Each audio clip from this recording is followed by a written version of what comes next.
ಮುಡಾ ಕೇಸ್ನಲ್ಲಿ ಸಿಎಂ ಪತ್ನಿಗೆ big relief ಸಿಕ್ಕಿದೆ.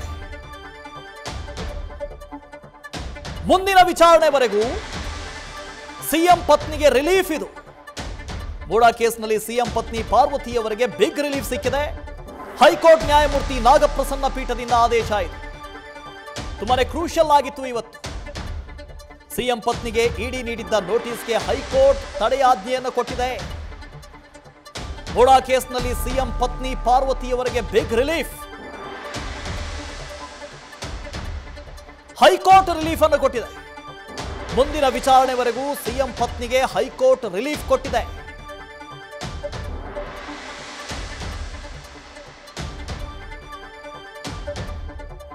ಕೇವಲ ಮುಖ್ಯಮಂತ್ರಿಗಳ ಪತ್ನಿ ಪಾರ್ವತಿ ಮಾತ್ರ ಅಲ್ಲ, ಸಚಿವ ಭೈರತಿ ಸುರೇಶ್ಗೂ ಕೂಡ ರಿಲೀಫ್ ಸಿಕ್ಕಿದೆ.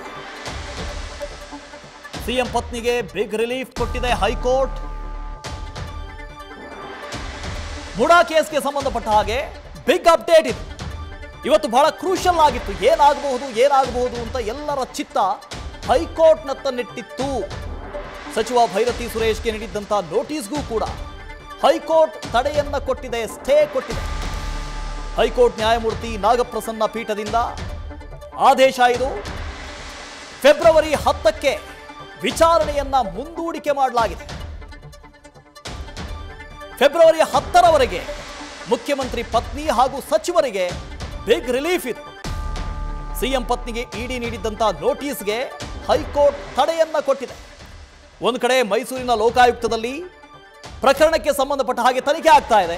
ಇದರ ಮಧ್ಯೆ ಇಡಿ ನೋಟಿಸ್ ಅನ್ನು ಕೊಟ್ಟಿತ್ತು. ಇದನ್ನ ಪ್ರಶ್ನೆ ಮಾಡಿ ಹೈಕೋರ್ಟ್ ಮೊರೆ ಹೋಗಲಾಗಿತ್ತು.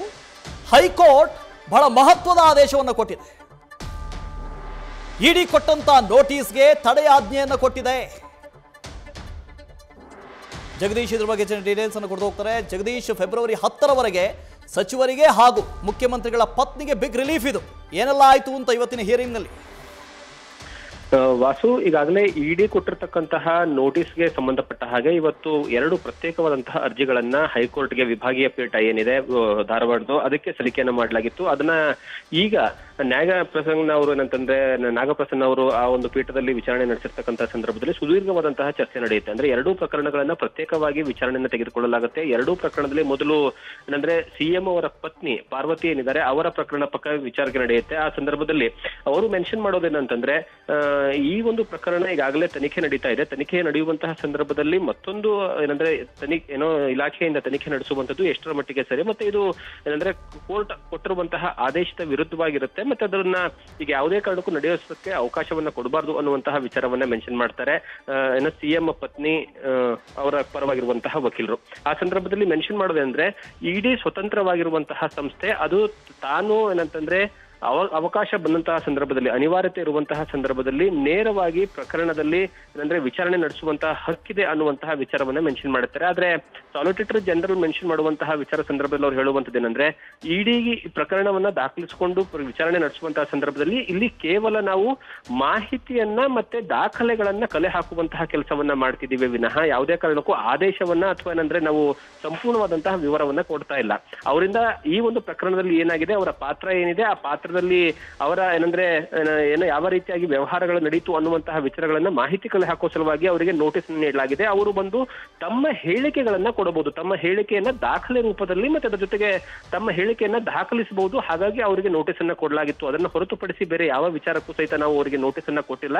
ಮತ್ತೆ ಅವರನ್ನ ಯಾವುದೇ ಕಾರಣಕ್ಕೂ ಸಹಿತ ನಾವು ಬಂಧನ ಮಾಡೋದಾಗ್ಲಿ ಅಥವಾ ಏನಂತಂದ್ರೆ ಅವ್ರನ್ನ ಏನಂದ್ರೆ ನಮ್ಮ ಸುಪರ್ದಿಗೆ ಪಡೆದುಕೊಳ್ಳೋದಾಗ್ಲಿ ಯಾವುದೇ ಕಾರಣಕ್ಕೂ ಸಹಿತ ಮಾಡೋದಿಲ್ಲ ಅನ್ನುವಂತಹ ವಿಚಾರವನ್ನ ಸಾಲಿಸಿಟರ್ ಜನರು ಮೆನ್ಷನ್ ಮಾಡ್ತಾರೆ. ಆದ್ರೆ ಈ ವಿಚಾರಣೆಯನ್ನ ಸಂಪೂರ್ಣವಾಗಿ ಏನಂದ್ರೆ ಆಲಿಸಿರ್ತಕ್ಕಂತಹ ನಾಗಪ್ರಸನ್ನ ಅವರು ಎರಡನೇದಾಗಿ ನೇರವಾಗಿ ಅವರು ಆಲಿಸುವಂತದ್ದು ಏನಂತಂದ್ರೆ ಸಚಿವರು ಭೈರತಿ ಸುರೇಶ್ ಅವರ ವಿಚಾರಣೆಗೆ ಸಂಬಂಧಪಟ್ಟ ಹಾಗೆ ಅರ್ಜಿ ಪ್ರಕರಣಕ್ಕೆ ಸಂಬಂಧಪಟ್ಟ ಹಾಗೆ ಏನಂದ್ರೆ ವಾದವನ್ನ ಆಲಿಸ್ತಾರೆ. ಆ ಸಂದರ್ಭದಲ್ಲಿ ಮೆನ್ಷನ್ ಮಾಡೋದೇನು ಅಂತಂದ್ರೆ ಈ ಒಂದು ಪ್ರಕರಣದಲ್ಲಿ ಎಲ್ಲೂ ಸಹಿತ ನೇರವಾಗಿ ಭೈರತಿ ಸುರೇಶ್ ಅವರ ಪಾತ್ರ ಇಲ್ಲ. ಅವರನ್ನ ಯಾಕೆ ಈ ಒಂದು ಪ್ರಕರಣದಲ್ಲಿ ವಿಚಾರಣೆಯನ್ನ ಮಾಡಬೇಕು ಅನ್ನುವಂತಹ ವಿಚಾರಕ್ಕೆ ಸಂಬಂಧಪಟ್ಟ ಹಾಗೆ ಸಂಪೂರ್ಣವಾಗಿ ವಿವರವನ್ನ ಕೇಳ್ತಾರೆ. ಅಂದ್ರೆ ಅವರು A1, A2, A3, A4 ಈ 4 ಆರೋಪಿಗಳೆಲ್ಲ ಉಳಿದಂತ ಇರುವಂತಹ ಆರೋಪಿಗಳಂತ ಮೆನ್ಷನ್ ಮಾಡ್ಲಾಗ್ತದೆ. ಅಂದ್ರೆ 4ನೇ ಆರೋಪಿಯನ್ನ ಹೊರತುಪಡಿಸಿಯೂ ಸಹಿತ ಉಳಿದಿರುವಂತಹ ಆರೋಪಿಗಳು ಅಂತಂದ್ರೆ ಅದರಲ್ಲಿ ಎಲ್ಲರೂ ಬರ್ತಾರೆ ಅನ್ನುವಂತಹ ವಿಚಾರಕ್ಕೆ ಸಂಬಂಧಪಟ್ಟ ಹಾಗೆ ಸಾಲಿಸಿಟರ್ ಜನರಲ್ ಮೆನ್ಷನ್ ಮಾಡ್ತಾರೆ. ಆದ್ರೆ ಇದನ್ನ ನೇರವಾಗಿ ಏನಂದ್ರೆ ಖಂಡಿಸಿರುವಂತಹ ಭೈರತಿ ಸುರೇಶ್ ಪರವಾಗಿರ್ತಕ್ಕಂತಹ ವಕೀಲರು ಯಾವುದೇ ಕಾರಣಕ್ಕೂ ಸಹಿತ ಭೈರತಿ ಸುರೇಶ್ ಅವರಿಗೆ ಈ ಒಂದು ಪ್ರಕರಣದಲ್ಲಿ ತಳುಕು ಹಾಕುವಂತಹ ಪ್ರಶ್ನೆ ಬರೋದೇ ಇಲ್ಲ. ಅವರ ಪಾತ್ರ ನೇರವಾಗಿ ಎಲ್ಲೂ ಇಲ್ಲ. FIR ಅಲ್ಲೂ ಸಹಿತ ಅವರ ಪ್ರಕರಣ ಏನು ಹೆಸರು ಎಲ್ಲೂ ನಮೂದೇ ಆಗಿಲ್ಲ ಅನ್ನುವಂತಹ ವಿಚಾರವನ್ನ ಮೆನ್ಷನ್ ಮಾಡ್ತಾರೆ. ಎರಡೂ ಪ್ರಕರಣಗಳನ್ನ ಎರಡೂ ಪ್ರತ್ಯೇಕ ಅರ್ಜಿಗಳನ್ನ ಆಲಿಸಿರ್ತಕ್ಕಂತಹ ಕೋರ್ಟ್ ಅಂತಿಮವಾಗಿ ಒಂದು ಆದೇಶವನ್ನ ಕೊಡುತ್ತೆ. ಮುಂದಿನ ಆದೇಶ ಬರುವವರೆಗೂ ಸಹಿತ ಪ್ರಕರಣದ ವಿಚಾರಣೆ ನಡೆಯುವವರೆಗೂ ಸಹಿತ ಈ ಒಂದು ಅರ್ಜಿಗೇನಂದ್ರೆ ತಟಸ್ಥವನ್ನ ತೆಗೆದುಕೊಳ್ಬೇಕು, ಅಂದ್ರೆ ತಡೆಯನ್ನ ನೀಡಬೇಕು ಅನ್ನುವಂತಹ ವಿಚಾರ. ಅದ ಕೊನೆಗೇನಂದ್ರೆ ನಾಗಪ್ರಸನ್ನ ಪೀಠ ಏನಂದ್ರೆ ತಡೆಯನ್ನ ನೀಡುತ್ತೆ. ಹಾಗಾಗಿ ಫೆಬ್ರವರಿ 10ನೇ ತಾರೀಕಿಗೆ ಈ ಒಂದು ಪ್ರಕರಣದ ವಿಚಾರಣೆ ಮತ್ತೆ ಆರಂಭ ಆಗುತ್ತೆ. ಅಲ್ಲಿವರೆಗೂ ಸಹಿತ CM ಅವರ ಪತ್ನಿ ಪಾರ್ವತಿ ಮತ್ತು ಭೈರತಿ ಸುರೇಶ್ ಅವರಿಗೆ ಈಗ ವಿಚಾರಣೆಯಿಂದ ತಡೆಯನ್ನು ನೀಡಲಾಗಿದೆ. ಈ ಮೂಲಕವಾಗಿ ಅವರು ನಾಳೆನೇ ಹೋಗ್ಬಿಟ್ಟೇನು ಅಂದ್ರೆ ವಿಚಾರಣೆಗೆ ಹಾಜರಾಗ್ಬಿತ್ತು ಅಂತ ಏನು ನೋಟಿಸ್ ಅನ್ನ ಕೊಡಲಾಗಿತ್ತಲ್ಲ, ಅದರಿಂದ ಅವರಿಗೆ ಮುಕ್ತಿ ಸಿಕ್ಕಿದೆ. ಈಗ ಅವರಿಗೆ ಒಂದು ರೀತಿಯಲ್ಲಿ ಬಿಗ್ ರಿಲೀಫ್ ಅಂತಾನೆ ಹೇಳ್ಬೋದು. ವಾಸು, ನ್ಯೂಸ್ ಫಸ್ಟ್ ನಿರ್ಭೀತಿಯಿಂದ ನಿಮ್ಮ ಪರವಾಗಿ.